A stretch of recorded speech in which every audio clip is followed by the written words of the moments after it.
राजस्थान की पूर्व भाजपा सरकार के पूर्व कृषि मंत्री से आज खास मुलाकात में देखिए रामबाबू शर्मा के साथ किस तरह से पूर्व कृषि मंत्री ने राजस्थान की सरकार को कोरोना महामारी के प्रबंधन से लेकर किसानों की जन समस्याओं तक जमकर घेरा। कई तरह के किए पलटवार और कई बार बोला हमला।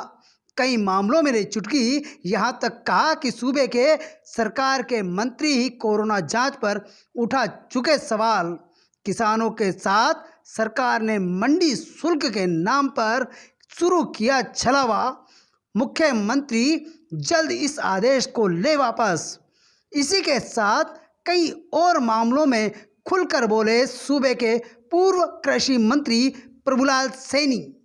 हमने जब बात की प्रभुलाल सैनी से तो देखिए किस तरह से बेबाकी से रखी कई मुद्दों पर अपनी राय। देखते रहिए बात खबर की राजस्थान। आप देख रहे हैं बात खबर की में खास मुलाकात में हमारे साथ है राजस्थान के पूर्व कृषि मंत्री प्रभुलाल सैनी। सैनी जी, आप बताएं कि वर्तमान में जो राज्य सरकार है वो किसानों के लिए किस प्रकार से कैसा कार्य कर रही है? देखिए, राजस्थान में जिस प्रकार की सरकार का सोच है, उनके जहन में किसान नाम की चीज़ है ही नहीं।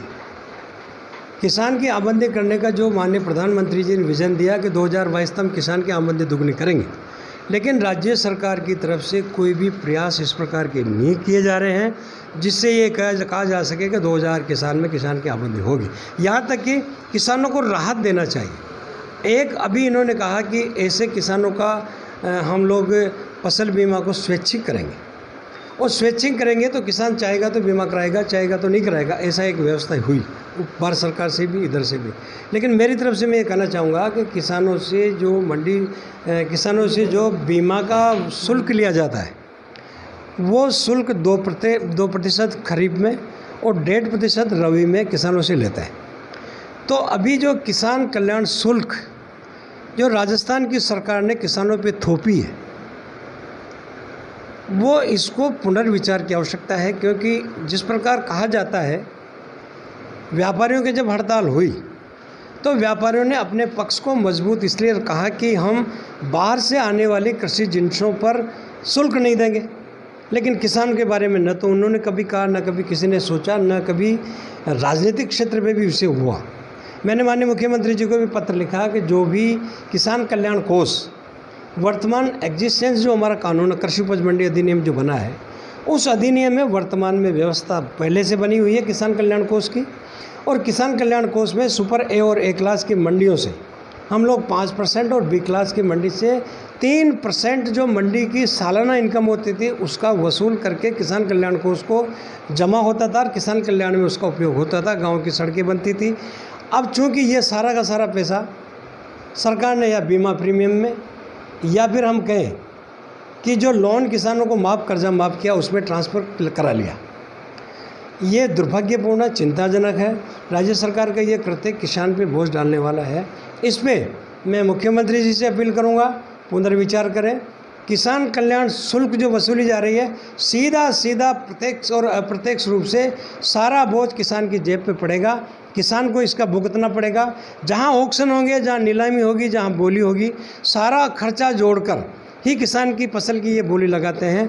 इसलिए जो कानून आया है, इस कानून पे पुनर्विचार करना चाहिए, या फिर जो पैसा वसूल हो 3 महीने जो कोरोना काल का बिजली का जो बिल है उसको आगे बढ़ाया है, सरकार को तत्काल ये पैसा देकर उसको माफ़ कर देना चाहिए, ताकि किसान हित में इस दुख की घड़ी में, कोरोना काल में भी, प्राकृतिक आपदा काल में भी किसानों को इसकी राहत मिल सके और एक ऐसा अच्छा उदाहरण भी जा सके कि सरकार की जो मंशा थी उसके अनुरूप इसका काम हुआ।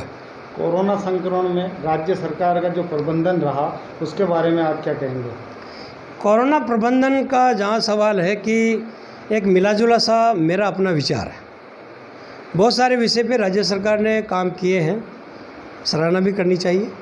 लेकिन जो जांच का दायरा है, जांच जिस प्रकार की हो रही है, या जिस प्रकार से हमें प्रचार प्रसार और फ़ोटो खिंचाने में लोग छोटे छोटे दे के सम्मान करने में जो टाइम ख़राब हो रहा है, उसको सरकार को तत्काल रोकना भी चाहिए।